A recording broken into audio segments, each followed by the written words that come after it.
బీహార్కి సంబంధించినంత వరకు అప్డేట్స్ మనకు వస్తూనే ఉన్నాయి. దాదాపుగా ఎన్డీఏ తిరిగి అక్కడ అధికారంలోకి రాబోతుంది. మహాగఠబంధన్ మళ్ళీ అధికారం కోసం కొద్ది కాలం పాటు వెయిట్ చేసే పరిస్థితి మనకు బీహార్ నుంచి ఎర్లీ ట్రెండ్స్ను బట్టి మనకు క్లారిటీ వస్తుంది. దాదాపు 180 పైగా నియోజకవర్గాల్లో ఎన్డీఏకి సంబంధించిన అభ్యర్థులు ప్రస్తుతం లీడ్లో ఉన్నట్టుగా తెలుస్తుంది. కేవలం 50కి పైగా నియోజకవర్గాల్లో మాత్రమే మహాగఠబంధన్కి సంబంధించిన నాయకులు లీడ్లో ఉన్నారు. ఇంకా దీనికి సంబంధించి ఫస్ట్ 1 to 2 రౌండ్స్కి సంబంధించి మాత్రమే ఈ ఫలితాలు వస్తున్నాయి. ఇంకొంత రౌండ్స్ పెరిగే కొద్దీ కొంత ఫలితాలు అటు ఇటు మారుతాయని చెప్పేసి ఆర్జేడీ నేతలు భావిస్తున్నప్పటికీ దాదాపుగా ఇంకొక గంటన్నర పాటు ఇవే ట్రెండ్స్ కొనసాగితే బీహార్లో క్లీన్ స్వీప్ చేసినట్టు అవుతుంది ఎన్డీఏ కూటమి. ఆ రకమైన పరిస్థితే మనకు కనిపిస్తుంది.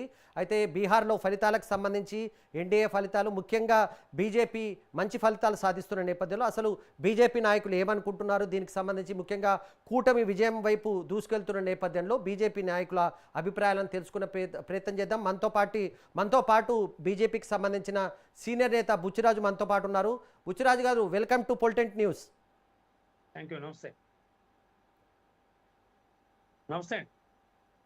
బుచ్చిరాజు గారు నమస్తే అండి. వినపడుతుందా?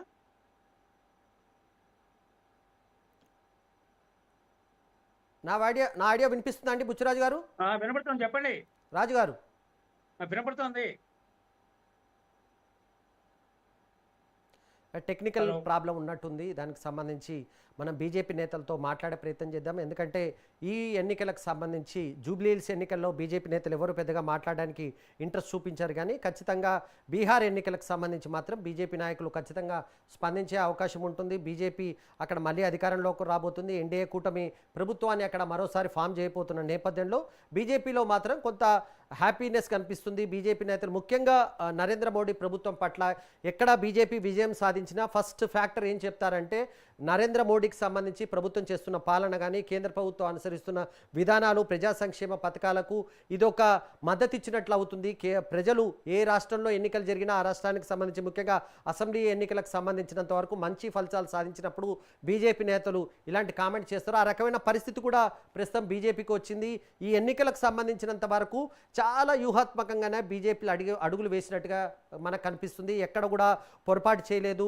పార్టీల మధ్య ఖచ్చితంగా కొంత భిన్నాభిప్రాయాలు ఉన్నప్పటికీ జేడీయూకి సంబంధించి కానీ రామ్విలాస్ పాస్వాన్కి సంబంధించిన పార్టీకి కానీ ఇతర పార్టీలకు చిన్న పార్టీలకు సంబంధించి ఆ పార్టీలకు సంబంధించి ఎక్కడైనా గ్యాప్ ఉంటే మాత్రం అది వాటిని కొంచెం నచ్చజెప్పే ప్రయత్నం చేసింది. ఓవరాల్గా ఎన్డీఏకు మాత్రం ఇబ్బంది రాకుండా మాత్రం ఖచ్చితంగా బీజేపీ జాగ్రత్త పడినట్టుగా కనిపించింది. అమిత్ షా చాలాసార్లు పర్యటనలు చేశారు. ముఖ్యమంత్రి పదవికి సంబంధించినంత వరకు ఎవరిని అభ్యర్థిగా ప్రకటించకుండా ఖచ్చితంగా ఇది ఎన్డీఏ కూటమి విజయం సాధిస్తుందనే ధీమాతోనే దీనికి సంబంధించిన ప్రచారం జరిగింది. ప్రధానమంత్రి నరేంద్ర మోడీతో పాటు బీజేపీకి సంబంధించిన అగ్రనేతలు చాలామంది ఎన్నికల ప్రచారంలో పాల్గొన్నారు. చాలా చోట్ల నితీష్ కుమార్, మోడీ ఒకే సభల్లో కూడా పాల్గొని మోడీ ప్రధానంగా తన ప్రచారంలోగానే ప్రధానమంత్రి తన ప్రచారానికి సంబంధించి మాత్రం ఈసారి చాలా స్పెసిఫిక్గా మాట్లాడారు. కాంగ్రెస్ పార్టీ ఎట్టి పరిస్థితుల్లో కూడా అరాచకాలు సృష్టిస్తుంది కానీ అధికారానికి సంబంధించి ఆ పార్టీ రావద్దని చెప్పేసి చెప్పారు. మనతో పాటు ఇప్పుడే కనెక్ట్ అయ్యారు బుచ్చిరాజు గారు. సార్, నా వాయిస్ వినిపిస్తుందా అండి? సార్ గారు, మొదటిగా కంగ్రాచులేషన్స్. మీకు సంబంధించిన బీజేపీ పార్టీ మొత్తానికి మరోసారి అక్కడ అధికారంలో బీహార్కి సంబంధించి రాబోతున్నట్టుగా కనిపిస్తుంది. ఏ ఫ్యాక్టర్స్ కొంత అనుకూలంగా బీహార్లో ఉన్నట్టుగా మీకు కనిపిస్తుంది? ముఖ్యంగా 2 విషయాలండి. సుదీర్ఘకాలంగా మంచి పరిపాలన అందిస్తున్న ఎన్డీఏ ప్రభుత్వాన్ని ప్రజలు అక్కడ ఆదరించారు. రెండోది, భారతదేశం మొత్తం ఒకటే అని మేము భావిస్తూ ఉంటాం, సబ్కా సాత్ సబ్కా వికాస్ అని. దానికి వ్యతిరేకంగా ప్రతిపక్షాలు బీహారీ అని ఒక ఏదైతే నినాదాన్ని తెచ్చారో దాన్ని ప్రజలు నిర్ద్వందంగా తిరస్కరించారు. మేమందరం భారతీయులమే, ఇక్కడ బీహార్ వాళ్ళు లేడు, గుజరాత్ వాళ్ళు లేడు, అస్సామీ లేడు, తెలుగు వాళ్ళు లేడు, మనందరం ప్రాథమికంగా భారతీయులం అని ఏదైతే భారతీయ జనతా పార్టీ భావన ఉందో దాన్ని బీహార్ ప్రజలు ఈ రోజున 100కు 100% మద్దతు ఇచ్చారని నేను భావిస్తున్నాను. అట్లాగే ఒక క్వశ్చన్కి మీరు నేరుగా సమాధానం చెప్పాలి, తప్పించుకునే ప్రయత్నం చేయొద్దు. నితీష్ కుమార్ మళ్ళీ ముఖ్యమంత్రి అవుతారా? ఖచ్చితంగా మీరు అందరూ తెలిసిన విషయం. మేము కామన్ సమాధానం చెప్తాం. ఎమ్మెల్యేలు అందరూ కలిసి ఆయన ఏమనుకుంటే ఆయన ఎమ్మెల్యే అవుతారు, సీఎం అవుతారు.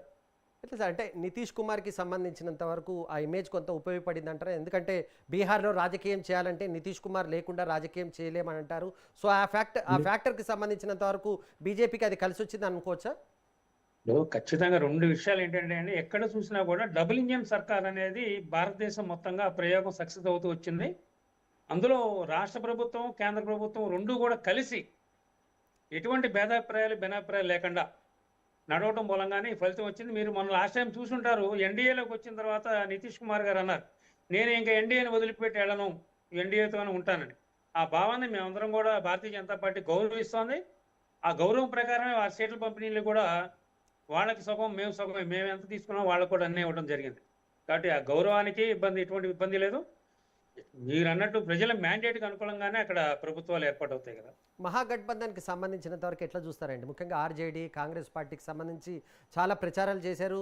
మీరు ముఖ్యమంత్రి అభ్యర్థిని ప్రకటించలేదు గానీ, మహాగఠబంధన్ ఒక అడుగు ముందుకేసి తేజస్వి యాదవ్‌ను ముఖ్యమంత్రి అని చెప్పేసింది. అదేవిధంగా వీఐపీ పార్టీకి సంబంధించిన వ్యక్తిని ఏకంగా ఉప ముఖ్యమంత్రి చేస్తామని కూడా హామీ ఇచ్చింది.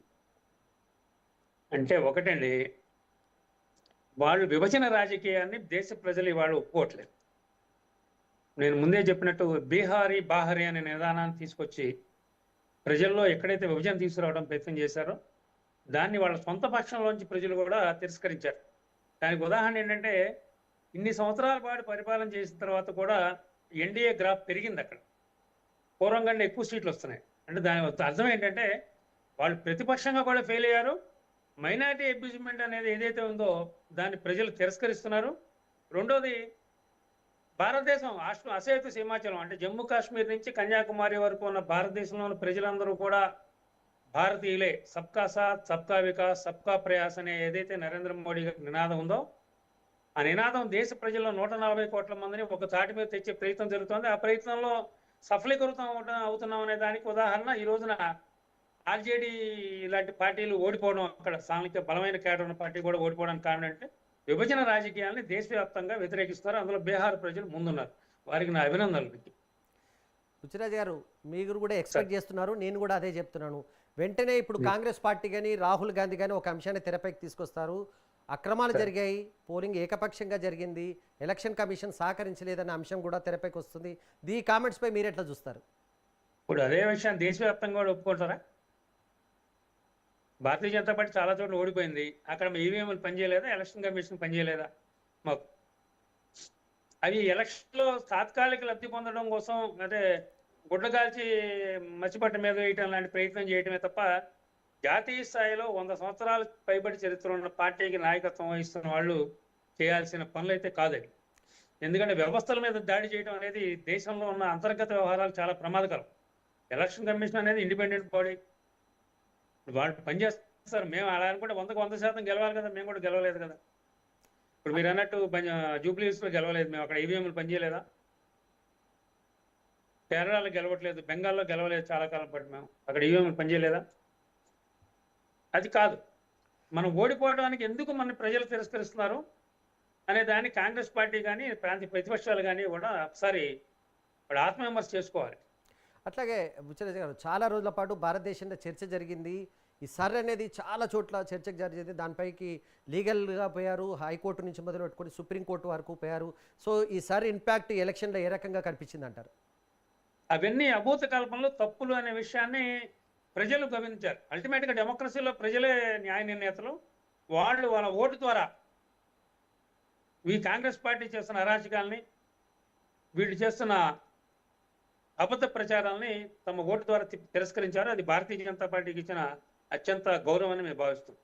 అంటే ముఖ్యంగా చాలా ప్రాంతాలకు సంబంధించినంత వరకు సర్ని తీసుకొచ్చేసి ఒక వర్గానికి సంబంధించి, ఒక సామాజిక వర్గాలకు సంబంధించిన ఓట్లు తొలగించడం కానీ, సరిహద్దు పేరిట చాలామంది ఓట్లు తొలగించారు. దీనికి సంబంధించి కూడా చర్చ జరిగింది. ఇప్పుడు ఫలితాలు పూర్తిగా వచ్చిన తర్వాత ఓడిపోవడానికి వన్ ఆఫ్ ద రీజన్గా కూడా ఆర్జేడీ కానీ, కాంగ్రెస్ పార్టీ ఈ అంశాలను ప్రస్తావించే అవకాశం ఉంది. సో ఆ ఫ్యాక్టర్కి సంబంధించినంత వరకు ఏమంటారు ఈ ప్రజలకు ఓట్ల తొలగింపు అంశానికి సంబంధించి? భారతీయ జనతా పార్టీ గత 40 సంవత్సరాలుగా कौन की जूम में लेटे గత 40 సంవత్సరాలుగా మేము చెప్పండి. చేస్తున్న నినాదం ఏదైతే ఉందో, మా డిమాండ్ అక్రమ వలసదారుల్ని భారతదేశం నుంచి వెళ్ళగొట్టడం. జన్మతః ఇక్కడ పుట్టిన ప్రజల యొక్క మౌలిక వసతుల్ని, వాళ్ళకి ప్రభుత్వం నుంచి వస్తున్న ప్రయోజనాల్ని అక్రమంగా లూటీ చేస్తున్న ఎవరైతే బంగ్లాదేశ్, పాకిస్తాన్ నుంచి వచ్చిన ఇన్ఫిల్ట్రెంట్స్ ఉన్నారో వాళ్ళందరినీ దేశం నుంచి బహిష్కరించాలనేది మా యొక్క నినాదం. దానికోసం ఎస్ఐఆర్ అని తెచ్చాం. మీరు చూస్తూనే ఉంటారు చాలా మీడియా, సోషల్ మీడియా మాధ్యమాల్లో బెంగాల్, బీహార్ లాంటి చోట చాలా మంది వెహికల్స్ ఎక్కి బంగ్లాదేశ్ వెళ్ళిపోవడం అనేది. అది జరగాలి ఎప్పటికైనా, ఇవాళ కాదు ఎప్పటికైనా సరే. కామన్ సివిల్ కోడ్ ఎలాంటి యొక్క ఫలితాన్ని భారతదేశం తీసుకొస్తుందో ఎస్ఐఆర్ కూడా ప్రజలు ఇక్కడ భారతదేశంలో పుట్టి భారతదేశం మీద గౌరవం పెట్టి భారతదేశం కోసం పనిచేస్తున్న ప్రజలకి చెందాల్సిన హక్కుల్ని, ప్రాథమిక మౌలిక అవసరాలని ఎవరైతే అక్రమంగా వచ్చిన వాళ్ళు లూటీ చేస్తున్నారో దాన్ని ఆపాలనేది భారతీయ జనతా పార్టీ మొట్టమొదటి నుంచి ఉన్న యొక్క నినాదం. దానికి అనుగుణంగానే పనిచేస్తున్నాం. ప్రజలు కూడా దానికి అనుగుణంగానే తీర్పులు ఇస్తున్నారు. దాంట్లో ఎటువంటి కాంట్రవర్సీ లేదు. ఎవరి కాంట్రవర్సీ ఉంటుందంటే అక్రమంగా వచ్చిన వలసదారుల ద్వారా ఓటు ప్రయోజనాలు పొంది రాజ్యాధికారం రావడం కోసం ప్రయత్నం చేస్తున్న మమతా బెనర్జీ లాంటి వాళ్ళకో, లాలూ ప్రసాద్ యాదవ్ కుటుంబం లాంటి వాళ్ళకో ఇబ్బంది ఉంటుంది తప్ప సామాన్య ప్రజలకు ఎటువంటి ఇబ్బంది ఉండదు. అది చాలా స్వాగతించదగ్గ పరిణామం. బుచ్చిరాజు గారు, అదేవిధంగా బీహార్ డెవలప్మెంట్ గురించి కాసేపు మాట్లాడుకుందాం. ఎందుకంటే ఏ పార్టీ అధికారంలో ఉన్నా బీహార్ స్టేట్ అనేది అత్యధిక వెనుకబడి ఉంది. అక్షరాస్యత నుంచి మొదలు పెట్టుకుని జీడిపి వరకు చాలా చోట్ల వెనుకబడి ఉంది. ఇకనైనా ఇప్పుడు కొత్త ప్రభుత్వం దాదాపుగా మీది వచ్చే అవకాశం ఉంది. ఆ దిశగా కొద్దిగా ఫలితాలు వస్తున్న నేపథ్యంలో బీహార్ ప్రజలు ఇప్పటికైనా కానీ కొంత అభివృద్ధిని కోరుకోవచ్చా? ఎందుకంటే అభివృద్ధి విషయంలో అవునన్నా కాదన్నా ఆ స్టేట్ చాలా వెనుకబడి ఉంది. చాలా విషయాల్లో ఆ స్టేట్కి సంబంధించి ఇంకా అభివృద్ధి చెందాల్సిన అవసరం ఉందా లేదా? ఖచ్చితంగా 2 విషయాలు మీకు ముందు వస్తానని. లాలూ ప్రసాద్ యాదవ్ ప్రభుత్వం రావటానికి ముందు బీహార్ ఒక బీమారు రాష్ట్రాల్లో ఉన్నా సరే ట్యాక్స్ పేయింగ్లో కానీ సోషల్ రెస్పాన్సిబిలిటీలో కానీ ముందుండేది. ఏదైతే లాలూ ప్రసాద్ యాదవ్ గారి విధ్వంసక పరిపాలన, తర్వాత రబడీదేవి గారి చేతకాని ప్రభుత్వం మూలంగా బీహార్ ఒక 50 సంవత్సరాలు వెనక్కి వెళ్ళిపోయింది. దాన్ని ఎన్డీఏ ప్రభుత్వం, నితీష్ కుమార్ గారి నాయకత్వంలోని ప్రభుత్వం నెమ్మదిగా గాడిలో పెడుతుంది. ఆల్మోస్ట్ ఇన్ఫ్రాస్ట్రక్చర్లు కానీ, ఉద్యోగాల కల్పనలో కానీ, ఇప్పుడు మీరు మకరానా గురించి మోడీ గారు మాట్లాడారు మన మన్ కీ బాత్లో, మీరు కూడా వినే ఉంటారు. ఆ పూల్ మకానా యొక్క మార్కెటింగ్లో కానీ, అంటే స్థానిక యొక్క వ్యాపార వ్యవహారాలను పెంచడంలో కానీ ఎన్డీఏ ప్రభుత్వం విశేషమైన కృషి చేసింది. ఆ కృషి కొనసాగుతూనే ఉంటుంది. డబుల్ ఇంజన్ సర్కార్ మూలంగా బీహార్ ప్రజలు గత 10-12 సంవత్సరాలుగా లబ్ధి పొందుతున్నారు కాబట్టి ఈసారి కూడా మాకు మద్దతు ఇచ్చారు. ఆ బీహార్ యొక్క అభివృద్ధికి ఎన్డీఏ కంకణం కట్టుకున్నది అనేది ఈ విధంగా తెలియజేస్తున్నాను. బుచ్చిరాజు గారు, జనరల్గా బీజేపీ గురించి ఒక కామెంట్ ఏం చేస్తారంటే, ఒక ఎలక్షన్ ముగిసిన వెంటనే ఇంకో ఎలక్షన్కి సంబంధించి బీజేపీ రెడీ అవుతుంది, ఆ రకమైన పార్టీ ఆలోచనతో ఉంటుంది కనుక ఆ పార్టీ సక్సెస్ రేట్ కూడా బాగుంది అంటారు. ఇప్పుడు నెక్స్ట్ మీకు వెంటనే తమిళనాడు రాబోతుంది, వెస్ట్ బెంగాల్ ఎన్నికలకు సంబంధించి అసెంబ్లీ ఎన్నికలు రాబోతున్న నేపథ్యంలో అక్కడ ఏ రకమైన పరిస్థితులు ఉంటాయని ఆలోచిస్తున్నారు? ఖచ్చితంగా మంచి ఫలితాలు ఉంటాయి. మొన్నటి పార్లమెంట్ ఎలక్షన్ లో మనం తమిళనాడులో 10%, 12% ఓటు సాధించాం. ఈసారి ఇంకా పెరుగుతాయి. బెంగాల్లో ఆల్రెడీ ఎలక్షన్ వర్క్ స్టార్ట్ అయిపోయిన సంస్థాగతంగా మా సంవత్సరం నుంచే. ఖచ్చితంగా బెంగాల్లో ఈసారి అద్భుతమైన విజయాన్ని మేము సాధించబోతున్నాం. థ్యాంక్ యూ బుచ్చిరాజు గారు. సెలబ్రేషన్స్ చేసుకోండి. మళ్ళీ మీ వద్దకు వస్తాం, Thank you మరిన్ని అండి. అప్డేట్స్ తెలుసుకోవడానికి ప్రయత్నం చేస్తాం. మొత్తానికి బీజేపీకి సంబంధించిన నాయకుల వాదన విన్నప్పుడు కానీ వాళ్ళు మాట్లాడే తీరుని చూస్తే ఒక విషయం పైన వరకు చాలా క్లారిటీ ఉంటుంది. బీహార్కి ఏ రకంగా వెళ్ళాలి, ఎలక్షన్కి సంబంధించి ఎలక్షన్ మేనేజ్మెంట్ అనేది ప్రతి చోట చాలా కీలకమైంది. ఈ అంశాన్ని చాలా పార్టీలకు సంబంధించి విస్మరిస్తారు. కేవలం ఎన్నికల కొద్ది రోజుల ముందు ఆ ప్రక్రియను ప్రారంభిస్తారు. కానీ బీజేపీ పార్టీ యొక్క ఎలా ఉంటుందంటే, ముఖ్యంగా నరేంద్ర మోడీ వచ్చిన తర్వాత ఆ పార్టీ లైన్ ఏం తీసుకుంటుందంటే, ఒక ఎన్నిక ముగిసిన వెంటనే మరో ఎన్నికకు సంబంధించినంత వరకు ప్రయత్నాలు ప్రారంభించాలి. ముఖ్యంగా హర్యానా ఎలక్షన్స్ ముగిసిన వెంటనే పూర్తి focus BJP party Bihar elections పైన పెట్టింది. బీహార్కి సంబంధించినంత వరకు ప్లస్లు మైనస్లు గ్రౌండ్ లెవెల్లో కొంత ఆర్ఎస్ఎస్ సంఘ్ పరివార్ పాత్ర ఉంటుంది. వాళ్ళు కూడా బిహైండ్ ద సీన్స్ చాలా విషయాలకు సంబంధించి వర్క్ చేస్తారు. వాటన్నిటినీ నివేదికలు తీసుకున్న తర్వాత